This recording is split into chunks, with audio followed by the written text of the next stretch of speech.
सभी धर्म प्रेमी बंधुओं को जय जिनेंद्र। अब यहाँ पे शिष्य शंका कर रहा है। पूर्व के श्लोक में आचार्य महाराज ने कहा कि आत्मा ही स्वयं का गुरु है। तब शिष्य कह रहा है आत्मा ही स्वयं का गुरु है तो फिर हमें धर्माचार्यों को, आचार्य परमेष्ठी को, उपाध्याय परमेष्ठी को, साधु परमेष्ठी को गुरु बनाने की क्या ज़रूरत है? क्यों? क्योंकि हमारी आत्मा ही स्वयं का गुरु है, सब कुछ वही करने वाला है। तो फिर हम किसी और को अपना गुरु क्यों बनाएं, किसी और के पास क्यों जाएं? तब शिष्य की इस शंका का निराकरण करते हुए आचार्य महाराज एक श्लोक कह रहे हैं आचार्य जो हमें उपदेश आदि दे रहे हैं वह तो निमित्त मात्र है, वह तो सहायक मात्र है, उससे कुछ भी नहीं होने वाला, वह तो निमित्त मात्र है।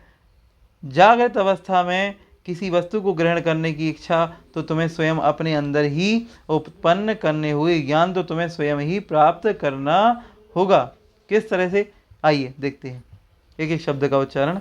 नाज्ञो, नाज्ञो विज्ञत्व, विज्ञत्व मायाति, मायाति विज्ञो नाज्ञत्व, नाज्ञत्व म्रच्छति, म्रच्छति निमित्त मात्र, निमित्त मात्र मन्यस्तु, मन्यस्तु, मन्यस्तु गतेर, गतेर, गतेर धर्मास्ति, धर्मास्ति, धर्मास्ति कायवत्, गतेर धर्मास्ति कायवत्। आइए पूरे श्लोक का लयबद्ध तरीके से उच्चारण करते हैं। नाज्ञो विज्ञत्व मायाति, विज्ञो नाज्ञत्व म्रच्छति, निमित्त मात्र मन्यस्तु गतेर्धर्मास्ति कायवत्। आप सभी लोग भी इस श्लोक का एक एक करके इस तरह से उच्चारण करेंगे तो आपसे बनेगा, ना बने तो वीडियो को पीछे कीजिए, दोबारा सुनिए और मेरे साथ वीडियो में उच्चारण कीजिए, बनेगा। आइए अब एक एक शब्द का अर्थ देखते हैं। ना आज्ञा, नाज्ञो लिखा है, नाज्ञो में हैगा ना प्लस आज्ञा, ना आज्ञा, ना मतलब नहीं, आज्ञा मतलब होता है अज्ञानी। विज्ञत्व, विज्ञत्व मतलब विज्ञ दशा को, विज्ञ मतलब ज्ञानी दशा को, आयाति मतलब प्राप्त होता है, अर्थात अज्ञ जो है, जो अज्ञानी है वह ज्ञानी दशा को प्राप्त नहीं होता। ठीक। और दूसरी बात क्या कह रहे हैं? विज्ञो, विज्ञो अर्थात जो विज्ञ है, विज्ञ है जो ज्ञानी है, ना मतलब नहीं, अज्ञत्व, अज्ञत्व मतलब यहाँ पे दो शब्द हैं, ना प्लस अज्ञत्व।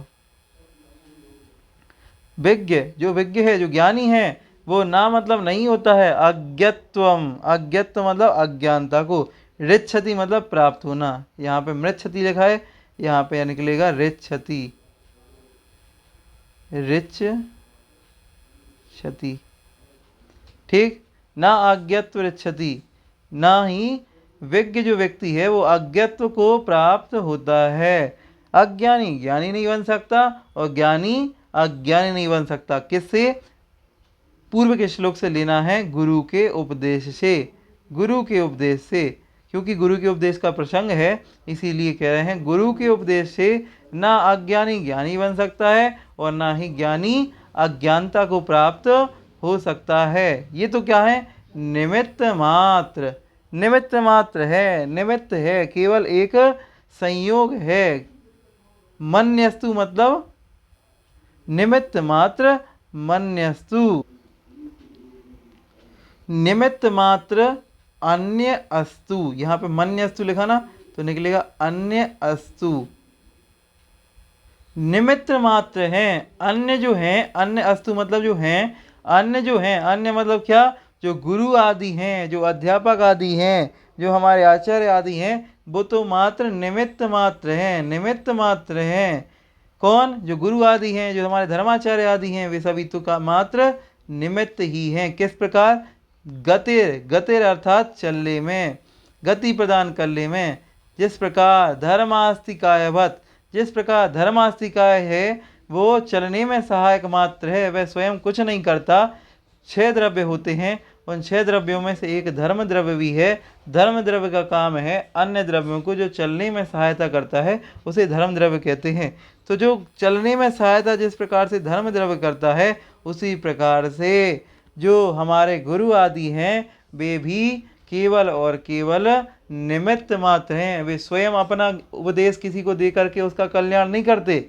अगर ऐसा होगा तो फिर जो वस्तु वो सामने वाले को दे रहे हैं वो उनके पास से घट जाएगी और सामने वाले के पास बढ़ जाएगी, लेकिन ऐसा देखने में नहीं आता। उपादान तो तुम स्वयं ही हो, परिवर्तित तो तुम्हें स्वयं ही होना है। वह तो जो गुरु भगवान है वो तो निमित्त मात्र, अन्य अस्तु निमित्त मात्र ही हैं। वह अन्य सभी तो निमित्त मात्र ही हैं। जिस प्रकार से गति अर्थात चलने में धर्मास्तिकाय होता है। धर्मास्तिकाय जो है, जिस प्रकार से पानी में मछली के चलने में सहायक पानी है, लेकिन पानी मछली को नहीं चला रहा, मछली तो स्वयं चल रही है अपने पैरों से, अपने पंखों से वह मछली स्वयं चल रही है, उसको कोई और नहीं चला रहा, लेकिन उसके चलने में सहायता जिस प्रकार से जल प्रदान कर रहा है, इसी प्रकार धर्मास्तिकाय भी अन्य सभी द्रव्यों को चलने में सहायता प्रदान करता है। इसी प्रकार गुरु महाराज के उपदेश भी हमें सम्यक्त्व आदि प्राप्त करने में सहायक होते हैं, परंतु उपादान तो मैं स्वयं ही हूँ, परिणत तो मुझे स्वयं ही होना है। अतः किसी और के उपदेश से ना अज्ञानी ज्ञानी बनता है और ना ज्ञानी अज्ञानी बनता है। इस तरह से इस श्लोक में आचार्य महाराज इस प्रकार का हम सभी को उपदेश दे रहे हैं। सभी को जय जिनेंद्र। सभी लोग चैनल को सब्सक्राइब कर लें और किसी को जो भी समस्या आ रही है वो कमेंट बॉक्स में लिख दें, मैं उसकी उस संख्या का निवारण कर दूंगा। सभी को जय जिनेंद्र।